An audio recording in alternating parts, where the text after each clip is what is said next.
ଆଜିର ସକାଳରେ ଓଡ଼ିଶାବାସୀ ଆଉ ହ୍ୟୁମାନ ସାଗରଙ୍କୁ ପାଇବେନି।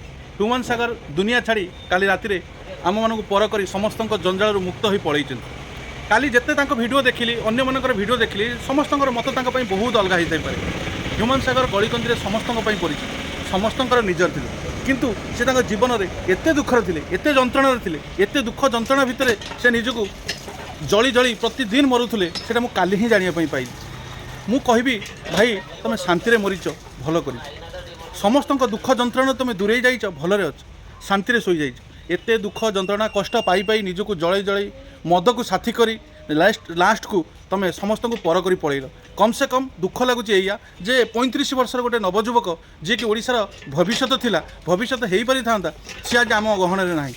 କିନ୍ତୁ ଗୋଟିଏ ଦୁଃଖ ଲାଗିଲା ଯେ ନିଜକୁ ସେ ଯେତେବେଳେ ଜଳାଉଥିଲେ, ମଦ୍ୟପାନ କରୁଥିଲେ, ବାରମ୍ବାର ନିଜ ଶରୀରକୁ କଷ୍ଟ ଦେଉଥିଲେ, ସେତେବେଳେ ମେ ବି ତାଙ୍କ ପାଖରେ କିଛି ଆଉ ସାହାରା ନଥିଲା।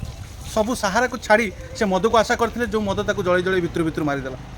ମେ ବି ଅନ୍ୟମାନଙ୍କର କ'ଣ ମତ ହୋଇଥାଇପାରେ ମୁଁ କହିପାରିବିନି।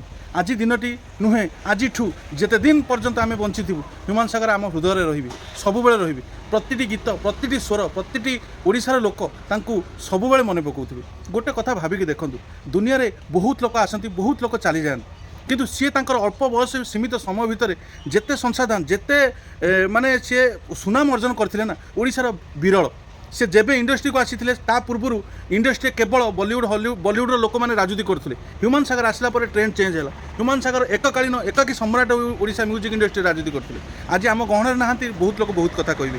ପ୍ରଥମେ ତାଙ୍କର ବାପା ମରିଥିଲେ, ଭାଇ ମରିଥିଲେ, ସେତେବେଳେ ସେ ଦୁଃଖରେ ଜର୍ଜରିତ ହୋଇଥିଲେ। ତାପରେ ଯେତେବେଳେ ଭାଉଜ ତାଙ୍କୁ ଛାଡ଼ି ଚାଲିଗଲେ, ସେତେବେଳେ ତାଙ୍କ ଦୁଃଖ ଯନ୍ତ୍ରଣା ବନ୍ଦ ହୋଇନଥିଲା, ଆହୁରି ବଢ଼ି ବଢ଼ି ଚାଲିଥିଲା। ପରିବାରର ବିବାଦ ହେଉ, ଘରର ବିବାଦ ହେଉ, ଯେକୌଣସି ବିବାଦ ହେଉ, ସେ ସବୁବେଳେ ନିଜକୁ ଜଳେଇ ଜଳେଇ ଚାଲିଥିଲେ।